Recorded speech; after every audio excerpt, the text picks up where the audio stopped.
আসসালামু আলাইকুম। আমি এখন রান্না করতেছি অসাধারণ স্বাদের একটা সুজির হালুয়া।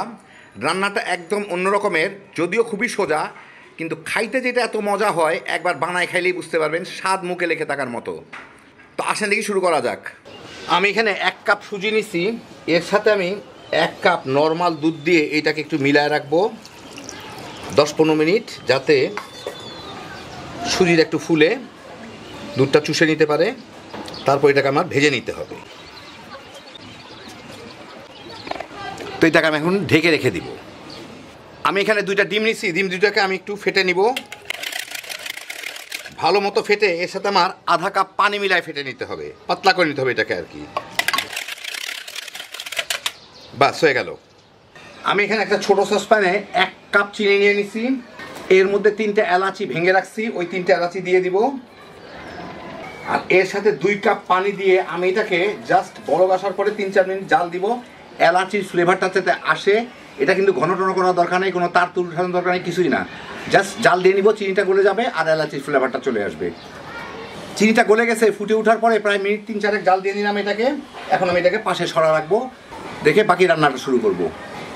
এখানে আমি আধা কাপের একটু উপরে তেল দিচ্ছি, এর মধ্যে আমি 1 টেবিল চামচের মতো ঘি দিব। এটা পুরাই ঘিয়ে রান্না করা হয়, কিন্তু আমি এমনি ফৈনি মানুষ, তারপরে কিপটা এত ঘি দিলে মরে যাবো আমি, সেই জন্য একটু ঘিয়ের ফ্লেভারটা এনে নিলাম আর কি তেলের মধ্যে। আপনারা চাইলে পুরোটাই তেল দিতে পারেন। ঘিটার সাথে মিশে নিক। আমি কিন্তু মাঝারি আঁচে রাখছি চুলাটাকে।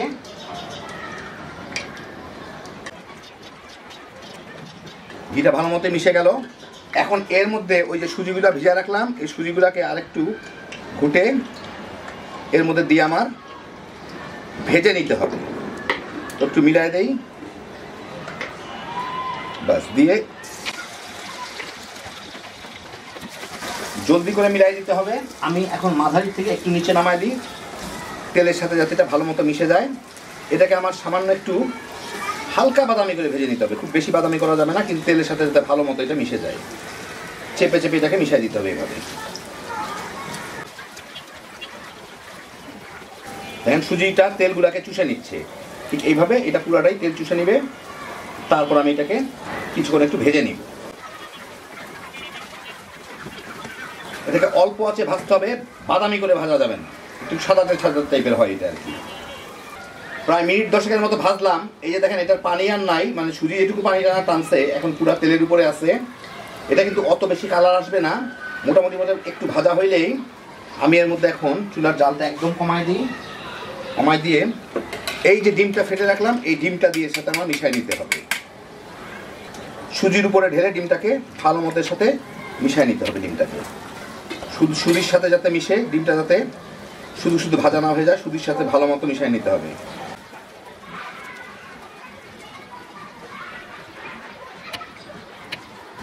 অল্প আছে এটাকে আমি একটু নাড়াচাড়া করবো যাতে ভালো মতো সুজির সাথে মিলে যাইতে পারে, মানে ডিমটা কিন্তু আলাদা ভাজা হয়ে যাবে। হ্যাঁ, মোটামুটি মিললো। এখন একটু চুলার জালটা বাড়ায় মাঝারিতে নিয়ে আসি, নিয়ে এসে এইটাকে একটু ভেজে নিই, ডিমটা যাতে কাঁচা কাঁচা না থাকে। আর এইভাবে চেপে চেপে মিশাই দিতেই থাকবো। মাঝারি আছে 2-3 মিনিট ভেজে যখন শিওর হয়ে যাবো যে ডিমটা আর ভিতরে কাঁচা কাঁচা নাই কোনো অবস্থায় হয়ে গেছে, এখন আমি এর মধ্যে দিয়ে দিব হচ্ছে কিছু নারকেল, আমি এইভাবে ফালি ফালি করে রাখছি, এই যে দেখেন, আর কিছু কিশমিশ এর সাথে দিয়ে আমি এর মধ্যে এখন এই যে শিরাটা বানায় রাখলাম এটাকে দিয়ে দিব। এটাকে দিয়ে আমাদের সাথে নেড়ে মিশাই দিতে হবে ভালো মতো, যাতে কোনো দলা টলা না থাকে যতদূর সম্ভব। এখন এটাকে আমার জাল দিয়ে হালুয়াটা বানায় নিতে হবে। সুজিটাও কিছুটা ফুলে যাবে, শিরাগুলাও চলে যাবে। মিষ্টিটা দেখে নেবেন যার যার পছন্দ মতো, কারণ এটা একটু শুকায় গেলে কিন্তু আর একটু বেশি মিষ্টি হয়ে যাবে। ফুটে যখন উঠছেই আমি মাঝারি আঁচে রাখি, এর মধ্যেই জাল দিয়ে নিব, ঘন ঘন নাড়তে থাকবো যাতে কোনো দলা না থাকে। এই দেখেন দলা নাই, প্রায় 2-1টা যা আছে সেগুলো রান্নার ঠেলাই গলে যাবে। 4-5 মিনিটের মধ্যেই দেখেন পানি টানি সব শুকায় গেছে, এটা নর্মাল হালুয়ার মতো হয়ে গেছে। আমি এটা আরেকটু শুকনা শুকনা করব। এখন তার আগে আমি এর মধ্যে 1 চা চামচ গোলাপ জল দিব। আপনার ইচ্ছা করলে কেউ কেওড়া জলও দিতে পারেন, গোলাপ জলও দিতে পারেন, যার যা ফ্লেভার সেটা দিয়ে নেব। দিয়ে সাথে মিশাই একটু নাড়াচাড়া করে জাল দিই, আর একটু শুকনা শুকনা হোক। মিনিট দুয়েকের মধ্যেই দেখেন এটা ভাজা ভাজা হয়ে গেছে, এখন আর কোনো পানি নাই, আশেপাশ থেকে তেলই দেখা যাচ্ছে। যে আমি যতই ইয়ে করি না কেন চতুর্দিকে খালি তেল। তো আমার এটা হয়ে গেছে প্রায়।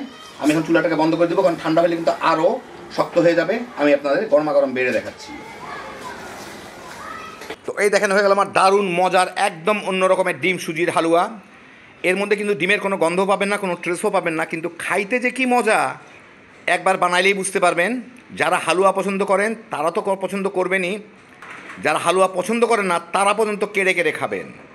খুব সহজ তৈরি করা, দেখে গেলেন, খালি বানাইবেন, পোলাপান নিয়ে তামা করে খেয়ে ফেলাইতে পারবেন। হ্যাপি জোশের একটা আইটেম। আল্লাহ আপনাদের সবাইকে ভালো রাখুন, সুস্থ রাখুন, নিরাপদে রাখুন। ইনশাল্লাহ বেঁচে থাকলে আবার দেখা হবে। আল্লাহ হাফেজ।